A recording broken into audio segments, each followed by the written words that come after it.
प्रणमामि वर्धमानं तीर्थं धम्मसकतारं शेषे पुण्यतीर्थयरे ससौवसिद्धे विशुद्धसद्भावे समनेयनानदंसन चरितव्य वीर्याय यारे ते सौवे समगम पत्तेगमेव पत्तेगं वन्दामि अवट्टन्ते अरहन्ते मानुषेति किच्चा अरहन्तानं सिद्धाणं तह नमो गणहराणम् अच्छावयवगाणं साहूणं चैव सौवेशिं तेसिं विशुद्धदंसन नाणपहाणसमं समासेच उपसंपयामि सम्मं जतो निर्वाण संपत्ति। नमस्ते। जय बोलो कलिकाल सर्वज्ञ आचार्य कुंद कुंद देव की जय। जय बोलो अध्यात्मूर्ति अमृतचंद्र आचार्य देव की जय। बोलो परम पूज्य जयसेन आचार्य देव की जय। जय बोलो चारित्र चक्रवर्ती समाधि सम्राट आचार्य शांति सागर जी महाराज की जय। जय बोलो प्रातः स्मरणीय गुरुदेव समंत भद्रमणि महाराज की जय। जय बोलो परम पूज्य सुंदर सागर आचार्य प्रवर सुंदर सागर जी महाराज की जय। जय बोलो परम पूज्य मम दीक्षा गुरु वात्सल सिंधु आचार्य सुयस सागर जी महाराज की।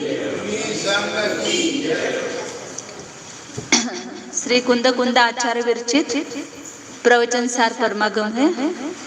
इसमें गाथा नंबर 233 चल रही है।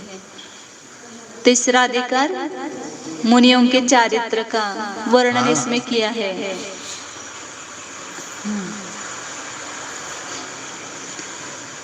तो यहाँ इस तीसरे अधिकार में 2 अंतराधिकार हो गए। उसमें पहले संयम ग्रहण करने की विधि बताई, फिर उसके बाद उत्सर्ग चारित्र और अपवाद चारित्र इन दोनों का वर्णन किया। अब इसके बाद मोक्ष मार्ग का वर्णन कर रहे हैं। और मोक्ष मार्ग मतलब क्या है? तो एकाग्रता, श्रवणपना, यही मोक्ष मार्ग है।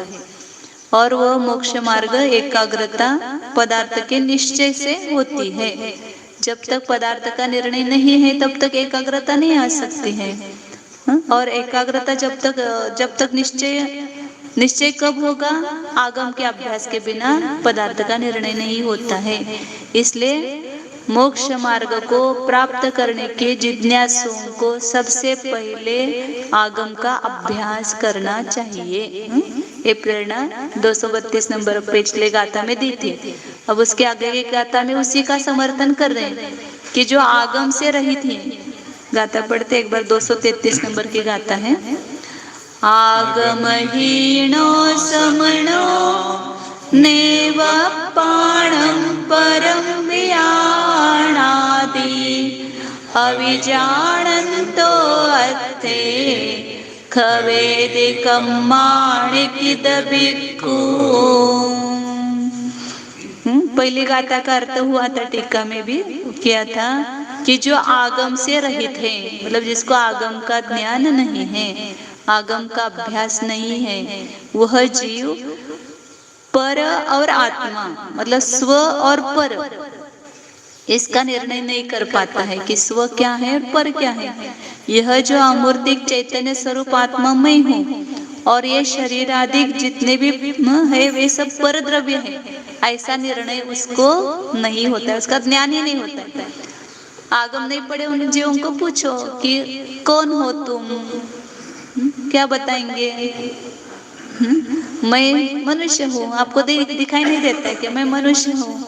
मैं अमुक फैक्ट्री का मालिक हूँ, या मैं जो भी बाहर से प्राप्त हुई द्रव्य पर्याय है उसको ही वो स्व मानता है। क्यों? क्योंकि उसने आगम में कभी पढ़ा नहीं कि शरीर अलग होता है, आत्मा अलग होता है, या जो आत्मा है वो चैतन्य स्वरूप है, वो अतीन्द्रिय है। ये सब बातें सब आगम में ही लिखी हुई है। तो जब तक आगम नहीं पढ़ेंगे तब तक मैं कुछ इस शरीर से अलग हूँ ये पता ही नहीं चलता है। तो इसलिए आगम के ज्ञान से रहित है उसको ये स्व क्या है और पर क्या है इसका ज्ञान ही नहीं हो सकता है। और जिसको स्व पर का ज्ञान है उसको परमात्मा का भी ज्ञान नहीं है, मतलब अपने शुद्ध आत्मा का भी ज्ञान नहीं है।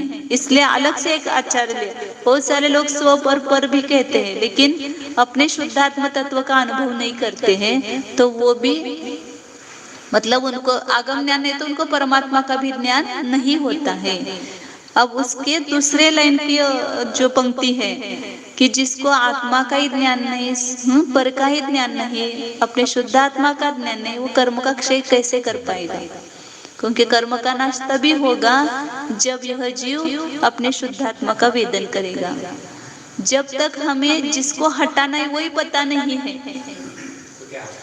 तो किसको हटाएंगे और कैसे हटाएंगे? उपाय भी पता नहीं, हटाना ये भी पता नहीं और कैसे हटाना वो भी पता नहीं है। दोनों भी नहीं, साध्य और साधन दोनों संबंधी अज्ञान है। मुझे क्या करना है यही मुझे पता नहीं है, तो मैं उसका उपाय भी कैसे ढूंढूंगी? दोनों भी नहीं है। इसलिए अज्ञानी जो है उसके पास ना मोक्ष उपाय है ना मोक्ष है, दोनों भी नहीं है। तो अभी यहाँ पर वही बात सिद्ध करे दूसरे जो बताया कि जिसको परात्म ज्ञान नहीं और परमात्मा का ज्ञान है वो कर्म का क्षय कैसे कर सकता है? उसी का भी टीका में अपना पढ़ना बाकी, आधी टीका हो गई थी, पहले इसका खुलासा हो गया था कि आगम ज्ञान के बिना स्वपर का ज्ञान नहीं होता, परमात्मा का भी ज्ञान नहीं होता है। वो कैसे बताया था। अब मतलब जैसे जिसने मोह रूपी दारू पी है उसको विवेक रहता ही नहीं है, जिसने शराब पी है उसको अपने वास्तविक स्वरूप का पता चलता है क्या? जब तक नशा है तब तक। जब सवेरे उठेगा तो एकदम मैं कहाँ पड़ा हूँ, यहाँ कैसे, फिर वो जाएगा अपने घर बराबर जब नशा उतरेगी तब। लेकिन जब नशे में रहेगा तब तो उसको मैं कौन हूँ इसका वो भूल ही जाता है, पूरा भ्रम ही रहता है। उसी प्रकार जब तक हमारे मोह रूपी नशा चढ़ी हुई है तब तक ये पता नहीं चलेगा कि मैं एक शुद्ध आत्मा हूँ और एक शरीर आदि मुझसे भिन्न है। ये उसको समझ में नहीं आएगा। ये यहाँ पर बताया उन्होंने पहले। अब आगे बता रहे हैं, वहां से पढ़ते हैं। परात्म परात्म ज्ञान शून्यस्य। पर आत्मा परमात्म ज्ञान शून्यस्य तो द्रव्य कर्म आरब्धैः शरीर आदि भी तत्प्रत्ययैः मोह राग द्वेष आदि भावैः च सह एकम्य आकल्यतः वध्य घातक विभाग अभावात् मोह आदि द्रव्य भाव कर्मणाम क्षपणम न सिद्धेत। तथा च ज्ञेय निष्ठतया प्रतिवस्तु पात उत्पात परिणत्वेन ज्ञप्तेः आसंसारात् परिवर्तमानायाः परमात्मनिष्ठत्वम् अंतरेण अनिवार्य परिवर्ततया ज्ञप्ति परिवर्त रूप कर्मणाम क्षपणम अपि न सिद्धेत। आचरण के एक एक शब्द कैसे रखते हैं महत्वपूर्ण है। परात्म परमात्म ज्ञान शून्यस्य, जिसने आगम पढ़ा नहीं उसको परात्मा और परमात्मा ज्ञान नहीं है। अब जिसको पर और आत्मा का और अपने परमात्मा का ज्ञान नहीं है उसको द्रव्य कर्म आरब्धैः शरीर आदि भी, जो अपने आत्म ज्ञान से रहित है उसको द्रव्य कर्म से आरंभ किए गए शरीर आदि, ये जो पदार्थ है शरीर आदि पदार्थ कैसे हैं? द्रव्य कर्म से रचे गए हैं।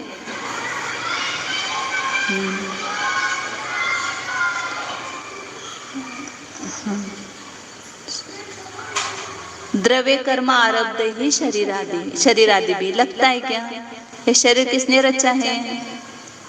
ये शरीर ही मैं हूँ। एक तो पहली पहचान अपनी है, जो भी दिखाई देता है वो मैं हूँ। फोटो किसका? मेरा। मेरा फोटो है क्या?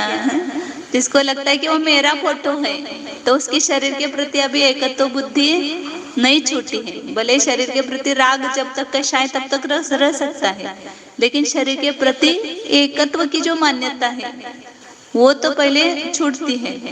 तो जिसको ये शरीर आदि कैसे है ये बता रहे आचार्य कि जो द्रव्य कर्म से आरंभ किए गए हैं, इनका आरंभ, इनकी उत्पत्ति किसने की है, उसमें कौन निमित्त है? द्रव्य कर्म है।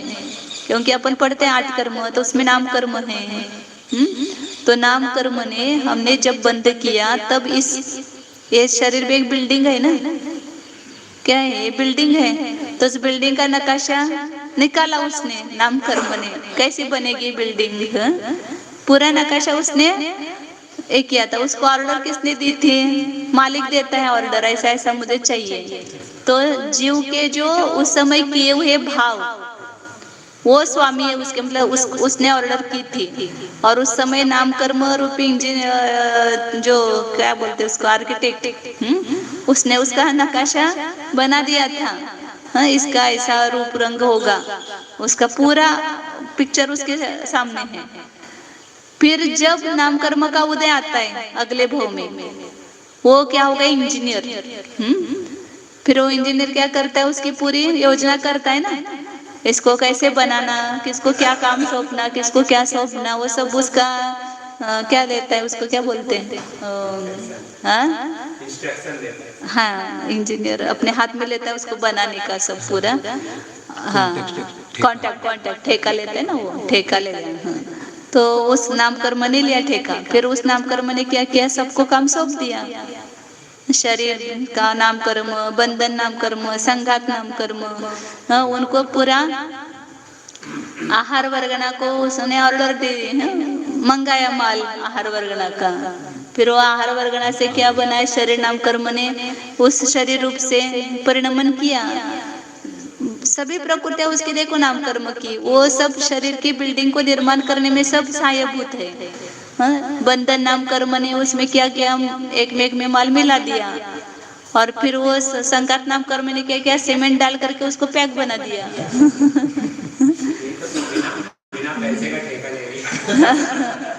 ईटे सब ये करते पैक हो जाता है ना।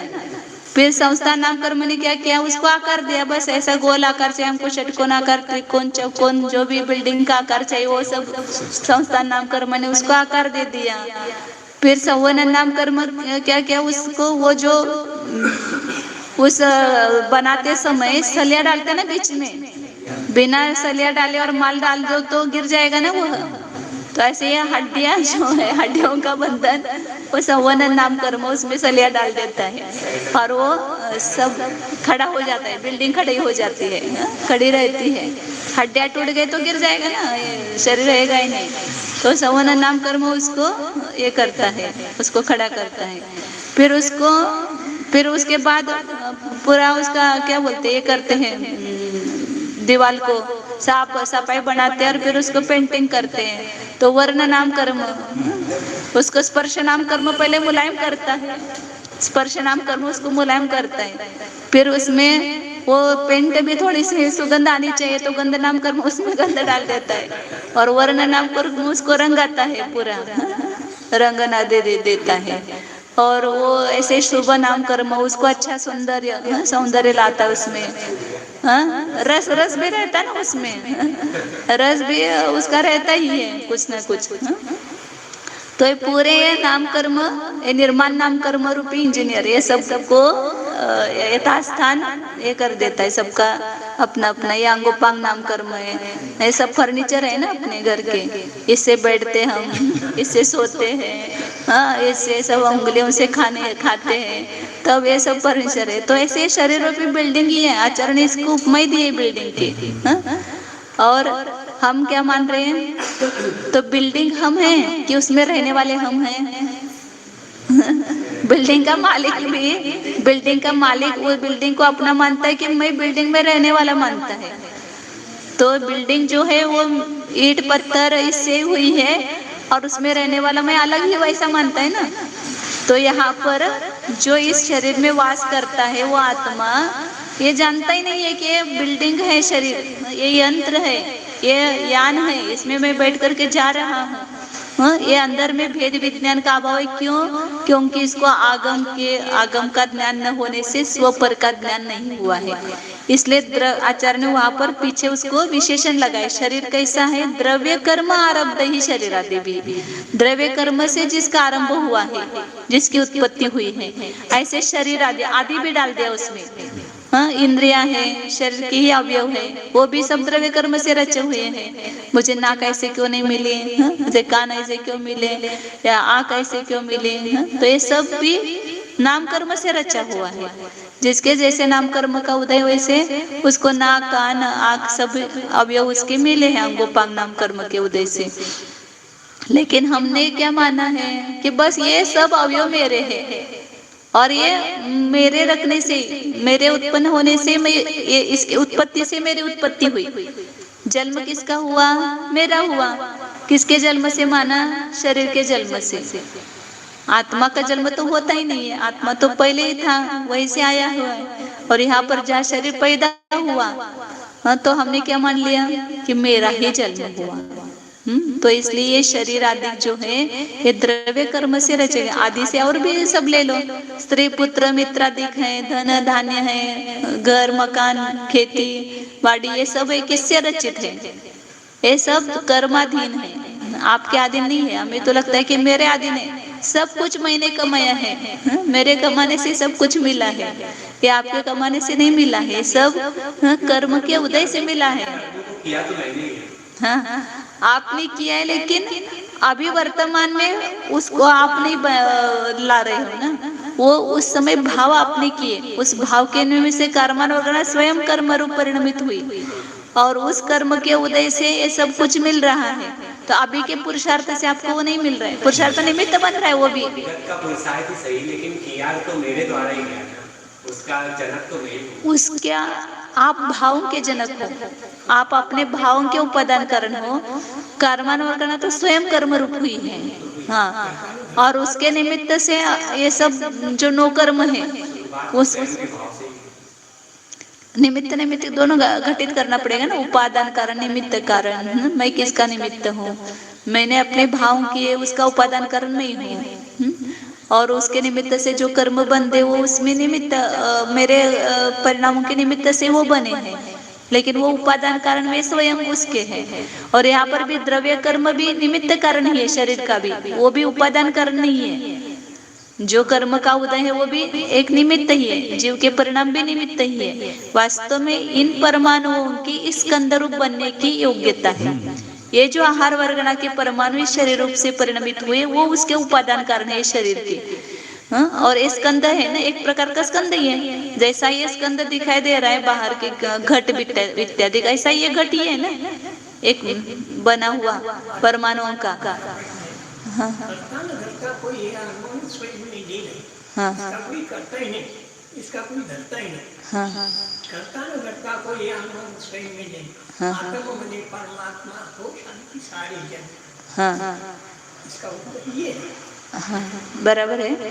लेकिन जो वस्तु स्थित है उसको भी जानना पड़ेगा ना, किसका है ये निर्माण, ये शरीर निर्माण किसका है, तो उसमें उपादान क्या है, निमित्त क्या है, ये दोनों बातें समझो। तो शरीर की उत्पत्ति तो द्रव्य कर्म भी निमित्त है, लेकिन अंतरंग निमित्त है, और जीव के परिणाम उसके निमित्त के निमित्त है, मतलब वो पूर्व निमित्त। और अभी जो शरीर बना है वो उसके पुद्गल परमाणुओं के आहार वर्गना के जो परमाणु है उससे शरीर की रचना हुई है। हाँ, लेकिन इस आहार वर्गना जो है वो पुद्गल में है, स्पर्श रस गंध वर्ण में है। लेकिन इस जीव को इस स्व पर का ज्ञान नहीं होने से इस शरीर आदि के साथ क्या भाव करता है वो बता रहे आगे आचार्य।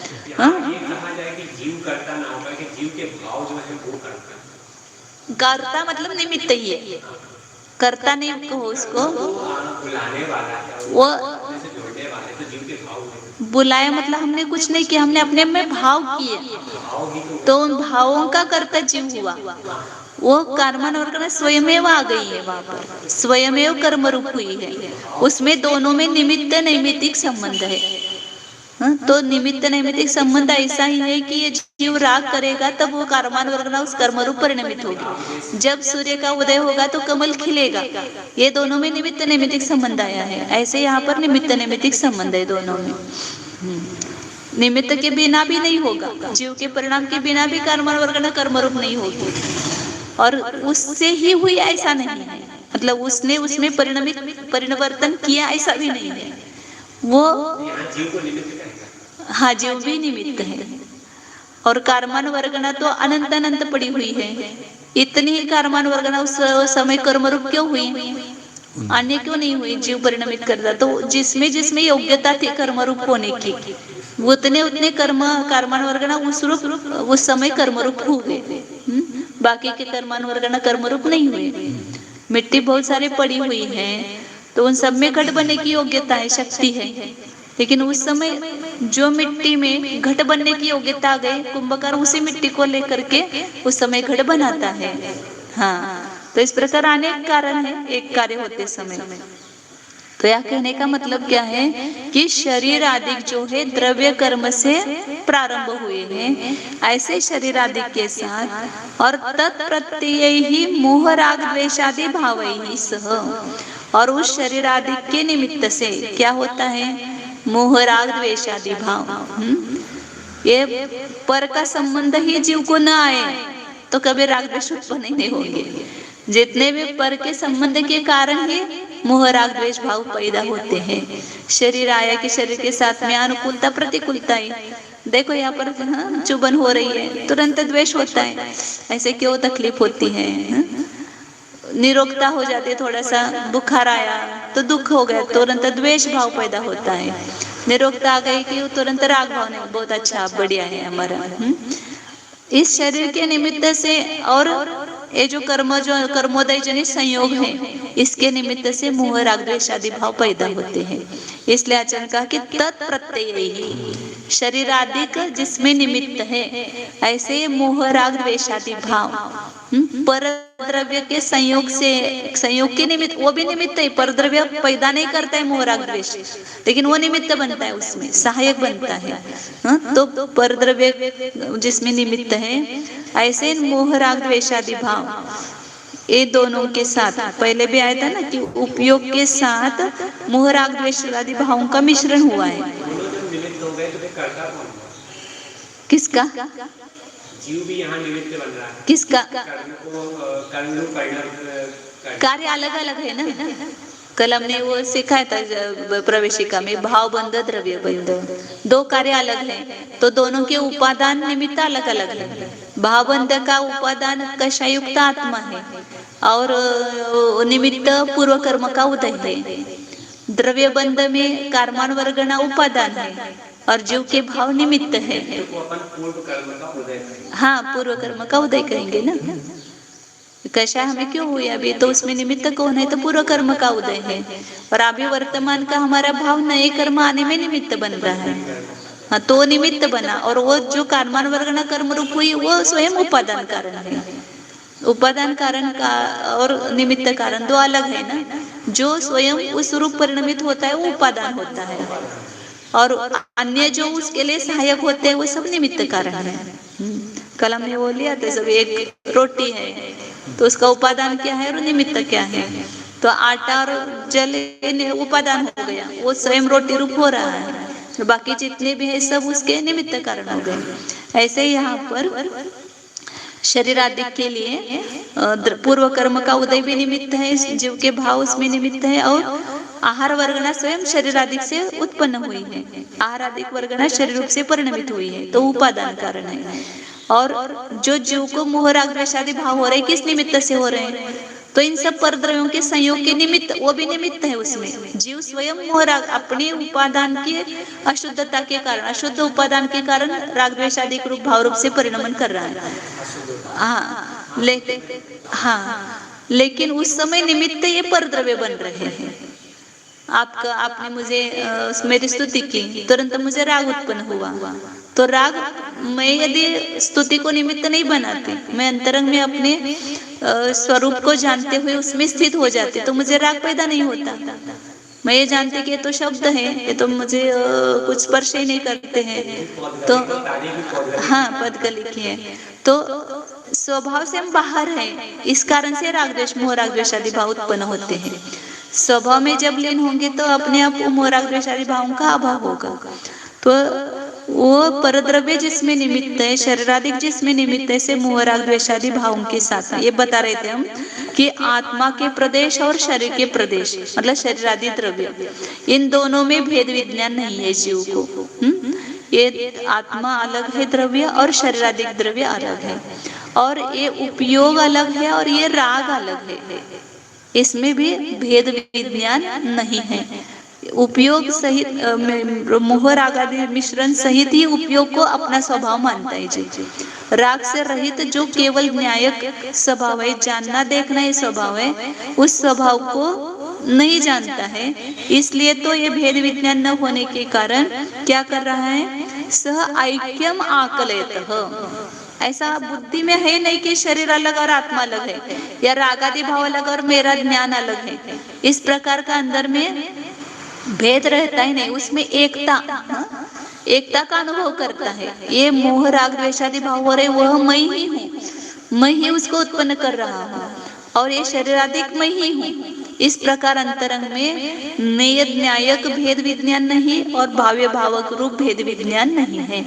ये शरीरादिक मेरे ज्ञान के विषय पर निष्विषय है, केवल ये परद्रव्य है और मैं उसको जानने वाला न्यायिक भाव हूँ। ये दो पदार्थ अलग है, भिन्न है।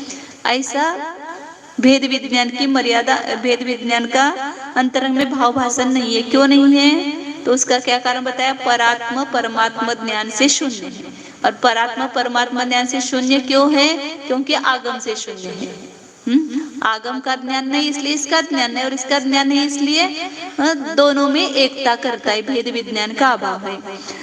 भाव ही सह ऐक्यम आकलयत, एकता को अनुभव करता हुआ जीव क्या कर रहा है, वद्य घातक विभाग अभावात। अब मोहादिक भाव अलग और मेरा उपयोग अलग, ये अंतरंग में भेद ही नहीं है, एक रूप मान रहा है दोनों को भी। तो ये मोहादिक भाव मेरा घात कर रहे हैं और मैं घाता जा रहा हूँ, ऐसा विभाग कहाँ है, कौन अपना घात कर रहा है वही हमें पता नहीं है ना। अब किसका घात करेंगे हम, कुछ बाहरी ये से मुझे तकलीफ हो रही ना, इसको हटाओ यहाँ से, बाजू करो, बस परद्रव्य को हटाने में लगे हुए हैं, क्योंकि परद्रव्य से मुझे मोह राग द्वेष हो रहा है, लेकिन मोह राग द्वेष के कारण मेरा घात हो रहा है, ये समझ में नहीं आता। आपने कुछ मेरे विपरीत परिणति कर दी तो वो मेरा घात कर रहे हैं क्या, उस विपरीत परिणति को देखकर मैं कषाय रूप परिणमित हुआ, उस कषाय ने मेरा घात किया, बस ये विवेक हम भूल गए हैं। गलती अपनी ना देखे दूसरे की देखे। तो आचार्य क्या करे, वद्य घातक विभाग अभावात, ये विभाग ही नष्ट हो गया है। क्यों, क्योंकि मोह राग द्वेष आदि के साथ एकत्व का अनुभव कर रहा है, ये मेरे ही भाव है, बस मुझे वह कषाय करना ही चाहिए। ऐसा मैं कषाय किए बिना कैसे काम होगा। ऐसे अंतरंग में उस कषाय के साथ यह जीव एकता का अनुभव करता है। इसलिए आचार्य कह रहे मतलब ये सबसे बड़ा अपना, ये यदि अंतरंग में हमें भाषित नहीं होता है, मेरे कषाय मेरे घातक मुझे नहीं लगते हैं, तब तक इस जीव का कभी सुधार नहीं हो सकता है, कभी ये संसार का अभाव नहीं कर सकता है। इसलिए पहले ये पता हो अपने घर में शत्रु है और उसको मैंने मित्र माना है, तो कभी आपका दुख नष्ट होगा क्या। बार बार वो अंदर से आपको तकलीफ दे रहा है, वो आपको पता नहीं चल रहा है, दूसरों को उकसित करता है वो, और आपको तकलीफ देने के लिए भेजता है, लेकिन वो अपने को भेज रहा है अपने को तकलीफ देने के लिए, हमें पता नहीं है, और उसको तो हम मित्र मान करके घर में रख रहे हैं, और दूसरों को अपने दुख का कारण जान रहे हैं और उनको हटा रहे हैं, तो कैसे सुखी होंगे। तो मेरे ही आत्मा के प्रदेशों में मोह राग द्वेष पड़े हुए हैं, वे मुझे तकलीफ दे रहे हैं, दूसरा कोई अपने को तकलीफ देने वाला इस जगत में नहीं है। घातक कौन है, ये मोह राग द्वेष आदि भाव, और उसके साथ ही हमने एकता का अनुभव कर रहे हैं, ऐसा ही मैं हूँ मोही रागी द्वेषी, ऐसा अनुभव कर रहा है। इसलिए वद्य घातक विभाग का अभाव हुआ है। अब मुझे मेरे मोह का नाश करना, ये दिमाग में ही नहीं है बात। मैंने कहा है ना, साध्य और साधन दोनों भी नहीं। जब साध्य बनाओगे कि ये मुझे करना है, तो उसके लिए फिर मैं उपाय सोचूंगी, मुझे मोह का नाश करना ये दिमाग में ही नहीं है, तो मैं उसको मोह नाश करने का उपाय कैसे कर सकता है अर्जुन? तो इसलिए आचार्य ने कहा कि वद्य घातक विभाग का अभाव होने से मोहादि द्रव्य भाव कर्म नाम क्षपणम न सिद्धेत। कितने अच्छे डॉक्टर है अपने आचार्य, कैसे चिकित्सा करते अपनी, बहुत अच्छे सर्जन है, क्या बोलते उसके, स्पेशलिस्ट। मोह नाश के, मोह रूपी राग रोग, संसार रूपी रोग को नष्ट करने वाले ये हमारे स्पेशलिस्ट आचार्य है। मतलब अंदर तक ऑपरेशन कर दे, कुछ भी नहीं रहने देते। इतना भी कैंसर का ऑपरेशन हो गया तो डॉक्टर कैसे ऑपरेशन करते हैं, कुछ भी इतना अंश भी नहीं रहना चाहिए। वो अंश रहेगा तो वो वापिस कैंसर वापिस फैलेगा, वापिस पैदा होगा, तो उसको जड़ से निकालते। ऐसे आचार्य अपना रोग जड़ से निकालते, लेकिन हमें वो समझ में आना चाहिए। तो आचार्य क्या कहें, मतलब कितने अपनी गलती बता रहे हैं। ये गलती हमें अंदर में महसूस होनी चाहिए ना कि ऐसी गलती मेरे से हो रही है, तो ये सब हो सकता है। तो कर्म का क्षय, कर्म ही हमारा रोग है वास्तव में, और कर्म का क्षय करना है। कौन सा कर्म? द्रव्य कर्म और भाव कर्म, ये दोनों आत्मा के रोग है, और उससे ये नो कर्म उत्पन्न हुआ, ये भी रोग ही है। इसलिए इन तीनों को मल कहा, इन तीनों को अंजन कहा, इन तीनों को मल कहा। तो नाश किसका करना है हमें समझ में आना चाहिए। बस हम अपनी अनुकूलता को सुख मान रहे और प्रतिकूलता को दुख मान रहे, और प्रतिकूलता को हटाना और अनुकूलता को लाना, इतना ही। इससे मुझे तकलीफ हो रही ना, इससे दूर हो जाओ, इससे मुझे तकलीफ नहीं है, समझ में नहीं आ रहा। कोई किसी व्यक्ति से अपने को तकलीफ नहीं है, तकलीफ किससे है?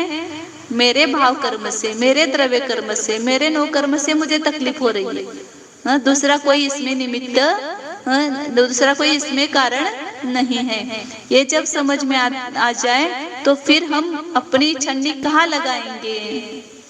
अपने द्रव्य कर्म पर, भाव कर्म पर, नो कर्म पर लगाएंगे। हमारी छन्नी अब सब पर द्रव्य पर चल रही है। दूसरों से मुझे सुख और दुख है ऐसा भाषित हो रहा है। तो आचार्य यहाँ पर कह रहे हैं कि मोह राग द्वेषादि भाव यही मेरे घातक है, और मैं उसके द्वारा मेरा आत्मा घाता जा रहा है। तो मुझे अपने आत्मा को अपने मोह राग द्वेष से छुड़ाना है, नाश कहाँ करना है। रोग ही समझ में नहीं आया तो औषधि भी समझ में नहीं आएगी।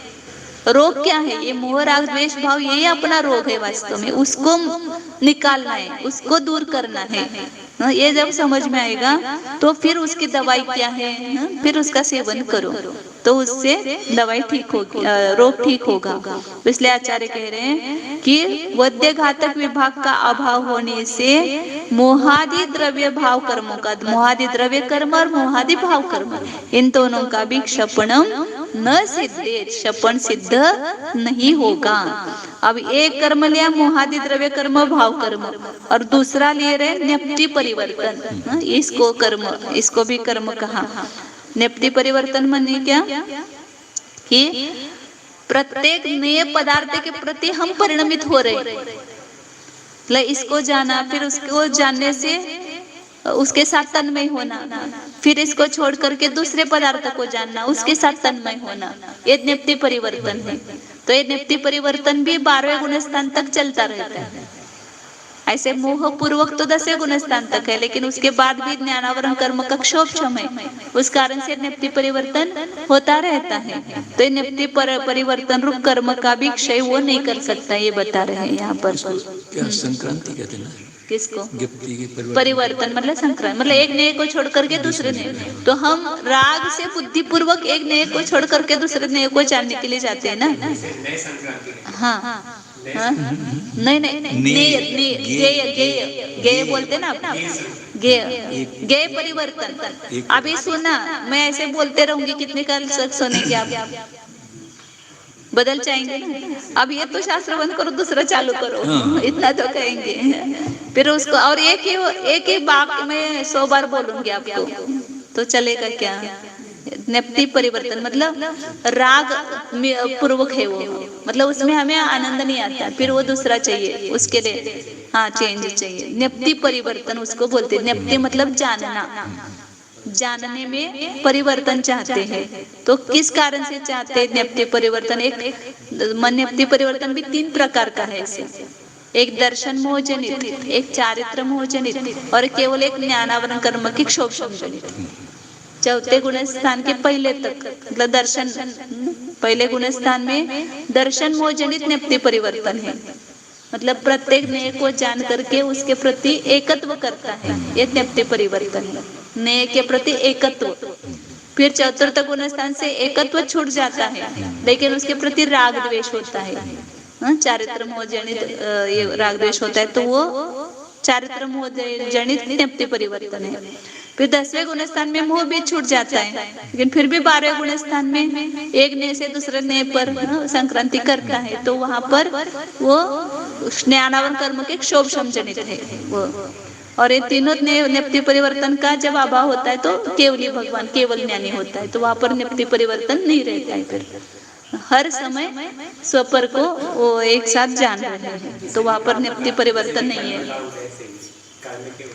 हाँ, तो ज्ञप्ति परिवर्तन रूप कर्म का भी अभाव कब होगा? नेनिष्ठतया प्रतिवस्तुपात उत्पात परिणतत्वेन। नेनिष्ठ ये शब्द महत्वपूर्ण है। हम कैसे नेय को जानते हैं? नेनिष्ठ होते हैं, उस नेय के साथ तन्मय हो जाते हैं।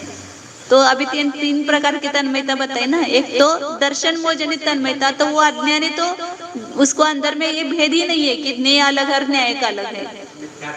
जो ये शरीर भी नेय ये जानता ही नहीं ना। तो नेयनिष्ठ शरीर की अवस्था को जानते हुए क्या जानता है? कि ये शरीर की अवस्था ही मई, मतलब उस नेय को ही न्यायिक मान लेता है तो ये दर्शन मोह जनित होता है वहां पर। और ज्ञानी शरीर को और आत्मा को अलग जानता है, अंदर में भाव भाषण भी हुआ है भिन्नता का, फिर भी उसके प्रति राग उत्पन्न होता है क्योंकि अभी अप्रत्याख्यान प्रत्याख्यान कषाय पड़े हुए हैं तो उसके निमित्त से उसके प्रति राग भाव होता है। शरीर आदि के प्रति या जो भी नेय जानता है उसके प्रति राग आदि उत्पन्न होते हैं तो भी नेय निष्ठता है लेकिन वह चारित्र मोह जनित नेय निष्ठता है। और 12वें गुण स्थान में ज्ञप्ति परिवर्तन है लेकिन उसमें मोह नहीं है इसलिए उसमें मोह राग द्वेष की उत्पत्ति नहीं होती उस पदार्थों को जानने से। तो नेयनिष्ठतया, तो हमें नेयनिष्ठ नहीं बनना है।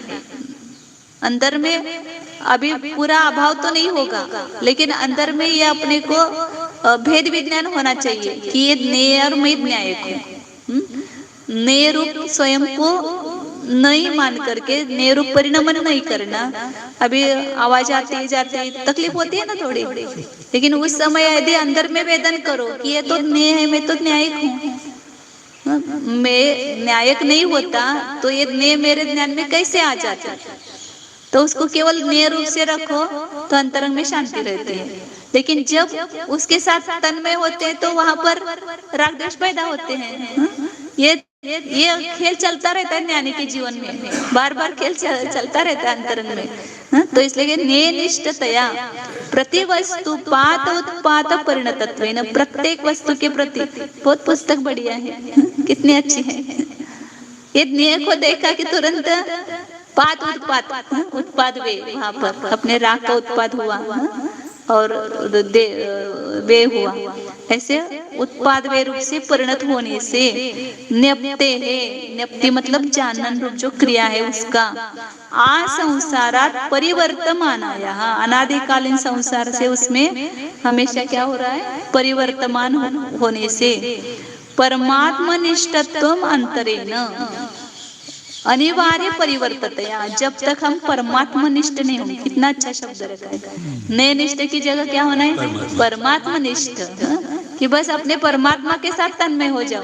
ये न्यायिक आत्मा मेरा है, बस सबसे सुरक्षित, सबसे क्या बोलते हैं, जहाँ पर अपने को दुख का लेश भी नहीं होगा, ऐसी जगह कौन सी है? तो अपना परमात्मा है। बस उसमें रहो तो कभी भी तकलीफ नहीं होगी, कभी भी दुख नहीं होगा। एक ही ऐसी जगह है अपनी आनंद की, शांति की। और परम शरण, इसलिए उसको परम शरण कहा है कि परमात्मा निष्ठ हो जाओ, कुछ भी तकलीफ नहीं होगी। और बस फिर यही रहेगा कि मैं बस अपने आत्मा में हमेशा के लिए लीन हो जाओ। परमात्मा शब्द लिया जा रहा है, तो उस आत्मा को लें जिसने परम अवस्था को प्राप्त कर लिया है आपने। उसमें निष्ठा हम हो नहीं सकते, वो भी ज्ञेय निष्ठता हो गई, वो भी ज्ञेय है हमारे ज्ञान के। अपनी ही आत्मा का। हाँ, अपने आत्मा का, क्योंकि वो भी ज्ञेय है ना, मेरा न्यायिक वो नहीं है, मेरा न्यायिक तो मैं ही हूँ, और वो मेरे ज्ञान के। स्वात्म क्यों नहीं कहा? हाँ, स्वात्म क्यों नहीं कहा? परमात्मा। परमात्मा ऐसा कहा ना वहां पर, जो वो उनका आत्मा का स्वरूप है वैसा ही अपने आत्मा का स्वरूप है, लेकिन वो परमात्मा यदि हम लेंगे तो फिर वो भी राग द्वेष में ही परिणत हो जाएगा ना, वो भी शुभ राग में आएगा उनको निष्ठ बनाएंगे तो। हाँ, तो इसलिए जब तक हम अपने परमात्मा के साथ निष्ठ नहीं होंगे, ये ही मैं हूँ ऐसा अंदर में भाव भाषण नहीं होगा, तब तक ये अपना संसार का खेल खत्म होने वाला नहीं है। परमात्मा निष्ठत्व मंत्रे न, परमात्मा में निष्ठ हुए बिना, अपन बोलते हैं उसके साथ एक निष्ठ हो जाओ। एक निष्ठ होने तन्मयता, हाँ, उसमें एक रूपता, उसके बिना अनिवार्य परिवर्तनता। जब तक परमात्मा निष्ठ नहीं होंगे तब तक नियमित रूप से ज्ञप्ति परिवर्तन होगा ही, नियमों का बदलना ये अनादिकाल से चल रहा है। और जब तक परमात्मा, और परमात्मा निष्ठता मतलब मेरा आत्मा जब ऐसे अवस्था को प्राप्त होगा तभी ये ज्ञप्ति परिवर्तन रूप क्रिया भी बंद हो जाएगी, अर्यंत बन जाएगा ना स्वयं अपना आत्मा ही। ज्ञप्ति परिवर्तन रूप कर्मणाम क्षपणम अपि न सिद्धे, जब तक परमात्मा निष्ठ हुए बिना और तब तक परिवर्तन अनिवार्य होगा। इस कारण से ज्ञप्ति परिवर्तन रूप जो कर्म है उसका भी क्षय नहीं होता है। दो प्रकार का कर्म है, एक द्रव्य कर्म भाव कर्म और एक ज्ञप्ति परिवर्तन रूप कर्म, इन दोनों का भी क्षय तब तक नहीं होगा। अतः कर्म क्षपणार्थी भी सर्वथा आगमः पर्युपास्यः। इसलिए क्या करना चाहिए? कर्म क्षपणार्थी भी, कर्म का क्षय करने वाले जो अर्थी है, हम किसके अर्थी? देखो, कर्म को बढ़ाने के अर्थी है। पुण्य कर्म बढ़ाना है ना सभी को, कौन सा कर्म बढ़ाना है? कर्म क्षपणार्थी बनना है, अपने को मोक्षार्थी बनना है, आत्मार्थी बनना है, तो ही तभी अपना कल्याण हो सकता है। इसलिए कहते कर्म क्षपणार्थी भी, कर्म का क्षय करने के अर्थी पुरुषों के द्वारा सर्वथा आगम पर्युपास्य, सब प्रकार से, सर्वथा शब्द रखा है। कभी कहीं पर एकांत कहा है आचार्य ने, ऐसा नहीं कि हमारा अनेकांत ही है, सम्यक एकांत भी बताया है। सर्वथा, अभी सब ओर से समेट करके क्या करो? आगम की उपासना करो। पहला उपाय आगम ज्ञान है, इसलिए सब काम अलग रखो, बस मुझे आगम में क्या वस्तु का स्वरूप बताया है वो मुझे पहले जानना है, और उस आगम को पढ़ करके जब हम अपने वस्तु के स्वरूप को जान करके स्वपर का भेद विज्ञान होगा, तभी अपने परमात्मा का ज्ञान होगा, और परमात्मा में जब लीन होंगे तो संपूर्ण कर्म का क्षय अपने आप होगा। कर्म तो हमें दिखते ही नहीं है, करना क्या है वो हमें, वो रोग का कारण अपने को दिखता है क्या?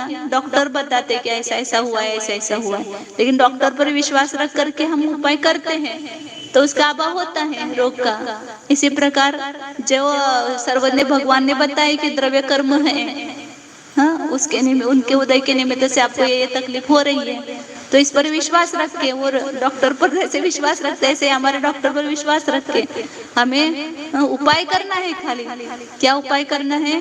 कि बस आगम का अभ्यास करना, और आगम के अभ्यास से स्वपर का ज्ञान करके भेद विज्ञान करना और अपने शुद्धात्मा की अनुभूति करना, बस ये उपाय है, बाकी कुछ उपाय नहीं है। इस उपाय को जो करता है उसके दुख का क्षय होता है, कर्म का नाश होता है।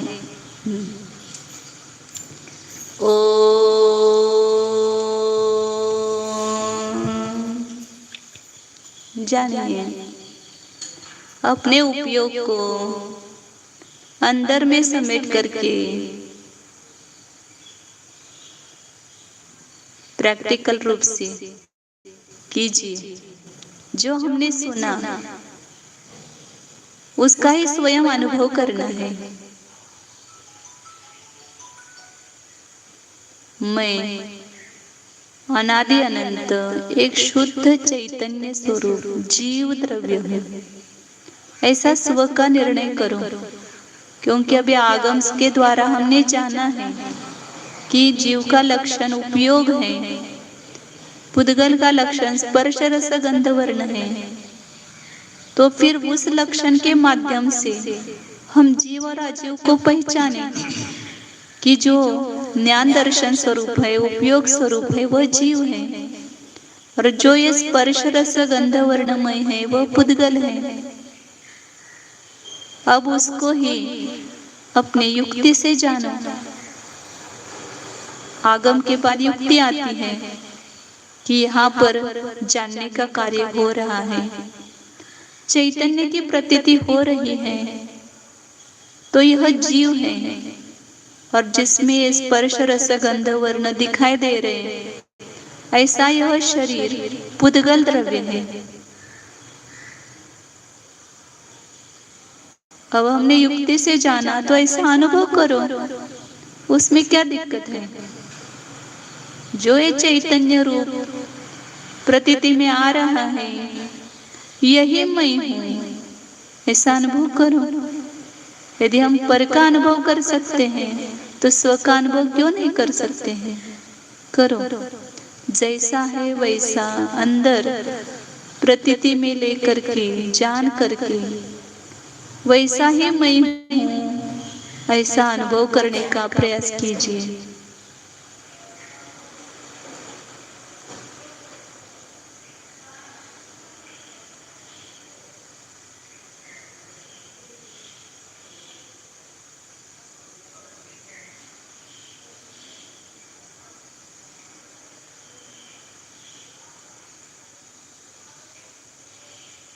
जो यहाँ चैतन्य है वही मैं हूँ। जो यहाँ स्पर्श रस गंध वर्णमय शरीर दिखाई दे रहा है वह मैं नहीं हूँ। ये पर द्रव्य है, ये भिन्न है, ये दोनों पास पास रह रहे हैं। तो उन दोनों पड़ोसियों में अपना घर का निर्णय कीजिए। जिन प्रदेशों में चैतन्य है, ज्ञान आनंद है, वह मेरा घर है। ये मैं चैतन्य सदन वाला हूँ, जिसमें ये सप्त धातु है, स्पर्शादि रूप है, मूर्तिक है, वह मेरा घर नहीं है। मैं स्पर्श रहित, गंध रहित, वर्ण रहित, रस रहित, ऐसा एक शुद्धात्म द्रव्य है।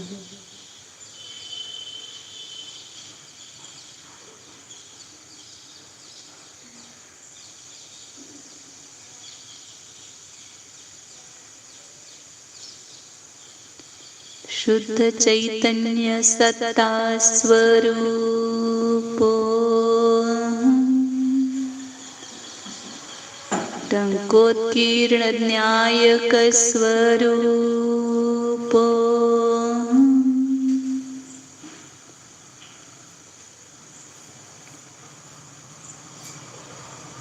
ज्ञानानंद स्वरूपो सहजानंद स्वरूपो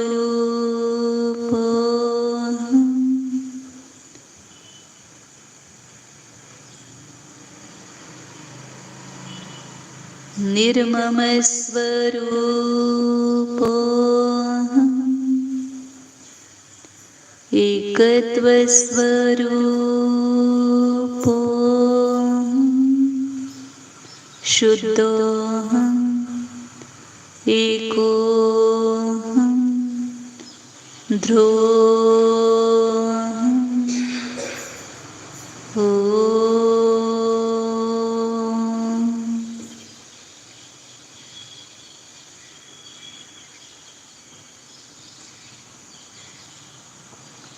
विसर्जन। नमो अरिहंत